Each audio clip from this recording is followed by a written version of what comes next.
Namaskaram, everyone. I am Naja Versailles, also known as Brahma Swarupa Chaitanya Laritamba, and welcome to my channel.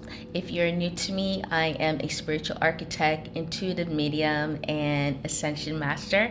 I teach spiritual knowledge and so much more. To learn more about what I offer, please go over to our website, which is thenajmahal.com. Again, that's najmahal.com. Click the link in my bio, which is tap link. So make sure you are following. Please follow, please subscribe wherever you're watching this. Would love to have you. And so let's get into it. Okay, so you already see the topic. We're going to talk about religion. This may be a 2-part, 3-part, 4-part. We'll see how it goes. We're going to flow. So I want to talk about, before we jump into this, because the word religion, okay, is literally a new word, right, in perspective. Because before we weren't using that. We weren't using any terminology of religion. We weren't using any terminology of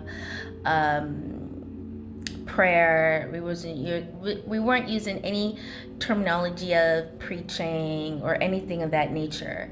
And religion, so to speak, if we want to use the term religion, or the act of it, goes way back, right? Goes back into 50,000 years ago, 60,000 years ago, even 100,000 years ago. And there is data to show this.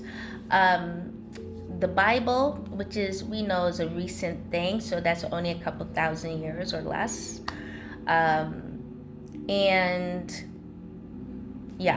So this whole thing is pretty new, okay?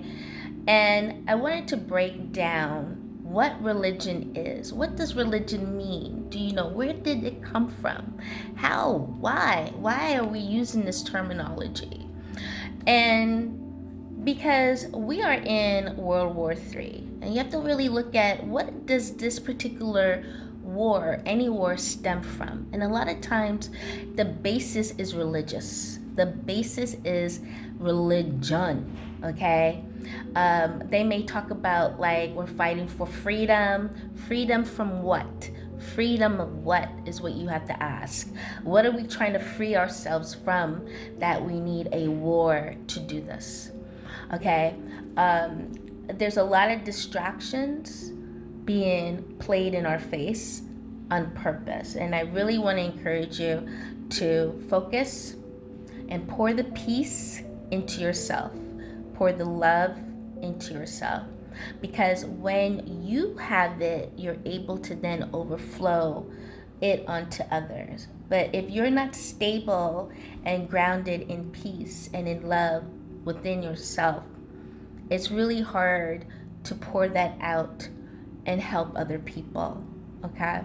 So let's get into this, right? I need some water here. Let's get into this, and I want to break down what religion is, the word religion. And I'm going to be looking at a few places. So let me grab it for you guys. Okay, so I have a few sources I'm going to be using. The first one we're going to look at is the etymology of the word, right? You can go to etymonline.com/word/religion.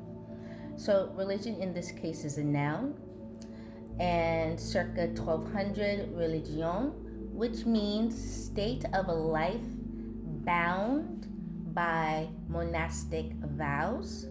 Also, action or conduct indicating a belief in a divine power and reverence for and desire to please it. And that is from Anglo-French, religion, right, around circa 11. Old French, religion, which is piety, devotion, religious community.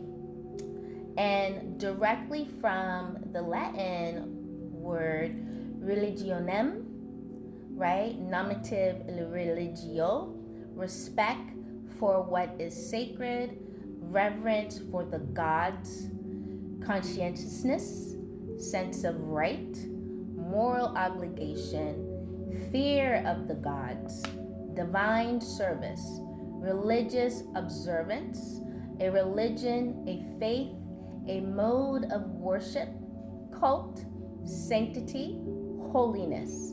In late Latin, again, look what comes up, monastic life. Now, let's stop right there, okay? Because the first thing they spoke on in breaking this down circa 1200 is a state of life bound by monastic vows. That is what the term or the word religion means. So now I'm going to ask you, are you or have you bound your life by monastic vows? Yes or no? This is really understanding words you are using and what you are, the bridge or the umbrella of what you are participating in. Okay? This is something I do all the time. This is my way. This is my life. This is what I research, I study, and I practice researching and understanding so that I am not swayed or redirected into something that is nothing but lies and circles of lies. We have been lied to, okay? So for monastic vows, now let's look at the terminology of monastic vow. Okay, so let's look at the etymology of monastic. Monastic, an adjective, and it says pertaining to or characteristic of a religious recluse. What's a recluse? A monk, right? From Old French monastique, it is monkish or monastic, and directly from medieval Latin, it's monasticus, from ecclesiastical Greek, monastikos, solitary, pertaining to a monk, from Greek, monazin, to live alone. Now, we got that cleared out the way, right? We have looked at monastic because we're looking at the word religion, right? The original breakdown and original meaning of the word. So I have to ask you, are you a monk? If you are a monk, then this will pertain to you. If you're not a monk, this does not pertain at all. And a lot of times through this process, so let me break down the process of this. It's through this programming that has been happening comes through the entry of the womb.